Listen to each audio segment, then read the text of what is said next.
So আমরা finally সবাই বকখালি চলে এসেছি, আর আমরা সবাই এখন খেয়ে দিয়ে এখন এসেছি এখানে ছবি তুলতে।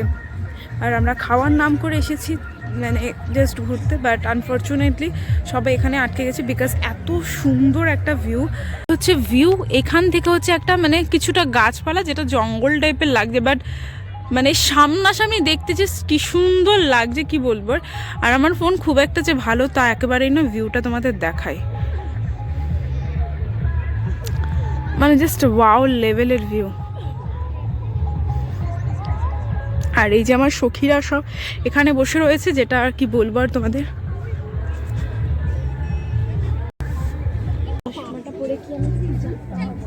গাইস কিছু একটা খাজানা পেয়েছি।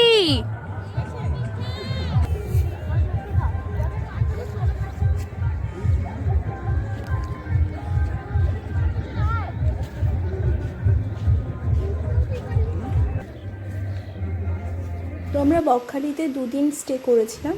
তো প্রথম দিন যেদিন আর কি ওখানে পৌঁছেছিলাম, যেতে যেতে আমাদের প্রায় 3টে বেজে গেছিলো। তো আমরা গিয়েই ফ্রেশ হয়ে লাঞ্চ করে নিয়েছিলাম। খুব একটা তোমাদের রুম ইভেন আশেপাশের কিছুই ভিউ দেখাতে পারিনি, কারণ আস্তে আস্তে একেবারে অন্ধকার হয়ে গেছিলো মানে খেয়ে আস্তে আস্তে। তো এর পরের দিন সকাল সকাল ঘুম থেকে উঠে ফ্রেশ হয়ে আমরা এখন যাব হচ্ছে সমুদ্রে ঘুরতে। আর তার আগে ভাবলাম তোমাদের আমি এখান থেকে পুরো যে ব্যালকনি থেকে ভিউটা সেটা দেখিয়ে দিই। খুব যে একটা আহামরি ভিউ ছিল তা একেবারেই নয়, বাট যা ছিল ঠিকঠাক ছিল। আর সত্যি বলতে একটা আননোন জায়গায় ঘুরতে গেলে মনের মধ্যে এমনি এক্সাইটেড কাজ করে। তো আমাদের রুমের ভেতর থেকে ওই একটা বাইরের দৃশ্য ছিল মানে ব্যালকনি থেকে দেখতে গেলে। তারপরে আমি চলে গেলাম আমাদের রুম থেকে বেরিয়ে, মানে রোডের পাশে যেহেতু আমরা নিয়েছিলাম একটু বিচ থেকে দূরে, যেহেতু রুম ভাড়া প্রচণ্ড পরিমাণে বলছিল, তাই আমরা বুঝে শুনেই বা সেইভাবেই রুমগুলো নিয়েছিলাম। আর এটা হচ্ছে আমাদের যেটা রোডের দিকে আর কি হোটেলটার সামনে যে ব্যালকনিটা ছিল তার সামনে থেকে ভিউটা। তো আমরা সকাল সকাল রেডি হয়ে এখন যাব একটু বিচের দিকে ঘুরতে। আর এই হচ্ছে হোটেলটা যেখানে আমরা ছিলাম। তো খুব একটা ছোটও না আবার খুব একটা বড়ও না। তো আমরাই শুধুমাত্র রাস্তায় যে দেখো আমরা ঘুরতে বেরিয়েছি, আর একটাও লোক ছিল না, কারণ আমরা সকাল সকাল অনেক আগে উঠেছি আর তার জন্য লোক ছিল না। তো এখন আমি রেডি হয়ে মানে কোনো মতো রেডি ফেডি হয়ে এখন যাব ঘুরতে। তো তোমরা পুরো ভিউটা দেখতে থাকো। হ্যাঁ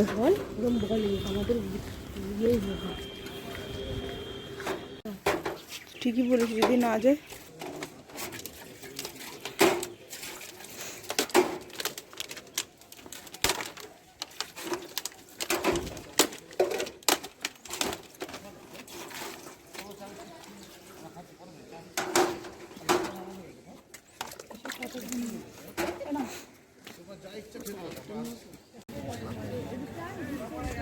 গাইস আমরা চলে এসেছি বিচে, এখন যাব হচ্ছে তোমার সমুদ্রে, যেটা আগের দিন আমরা পাইনি। মানে জলটা এইটুকুতে নিচুমনি রয়ে গেছে, এখন চলে গেছে দিতে যাচ্ছে। আর এরপরে তো আরো দূরে চলে যাবে, ওই তো করে ঢেউ আছে দিতে। সেটাই তো বললাম, জানে একটা রিলস বানাতে। হ্যাঁ রিলস বানাবে, আবার যাবে এই দেখ আছে। এক তো ক্যাকটাস প্লেস, কি সুন্দর ক্যাকটাস হয়েছে ভাই এখানে। ভালো না পুরো আসলে বেটার হতো।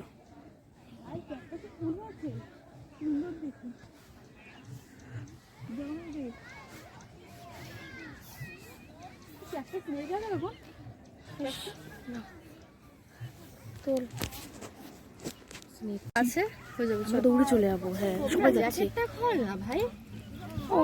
কাশ্মীরের মধ্যে জ্যাকেট দিয়ে দিতেছে না, সামনে থেকে হয়তো খারাপ লাগছে ওই বললাম না, জন্য পরে নিয়েছি সেটা তো দেখ। গাইস দেখো এখন আমরা আবার চলে যাচ্ছি সামনে নোংরা আমাদের হোটেলের দিকে রওনা দিয়েছি। এই যে জলের মধ্যে বসে পড়েছিল শর্মিষ্ঠা দি, ভিজে গেছে, পেছন দেখা যাচ্ছে না। হ্যাঁ ব্যাকগ্রাউন্ডটা দেখো, খুব সুন্দর ভিউজ। দ্যাট ইজ সত্যি তাই, খুবই খুবই ভিজবো সুন্দর। এরকম কেন করছিস? ভিজবো, আমি ভিজবো পরে তাড়াতাড়ি করে চ এসে। ভাই। এই যে দুজন সুন্দরী দেখো আজকে সেজেছে, ড্রেস পরেছে, সব দেখিয়ে দিলাম তোমাদেরকে। একজন ফোনে বিজি। তোর এই ভিডিওটা তো ভালো হয়েছে। বুমেরাং টিম আমি কি করছি দেখ। এই যে যাচ্ছি আমরা এখন, এই যে এই ছাওয়াটাতে একটু ইয়ে করো, এই যে ছাওয়াটাতে তিনজন আসছি, ওই যে ওখানে আসছি। এগুলো aesthetic, একটু লাভ ইয়ে করতে হয়। এই যে বালি, সাদা সাদা বালি, বাড়ি নিয়ে চলে যেতে পারো সবাই। Guys, আমরা কি ওই উপরে উঠতে পারবো? না পরের বারে শিপরা। না দেরি হয়ে যাবে। আমি তোকে বলেছিলাম না ওখানটা গিয়ে ওই যে ড্রেসটা তুই ছেড়ে দিবি, ওইভাবে একটা ছবি তুল, মানে আকাশে উড়ে গিয়ে যেটা ছবি হয় না। তাহলে ড্রেসটা না বলে ভালো আসবে না। এই চল তো খেতে হবে না, এই খাওয়া ছবি তুলবো ওখানে। ফোনটা দে, ফোনটা দে।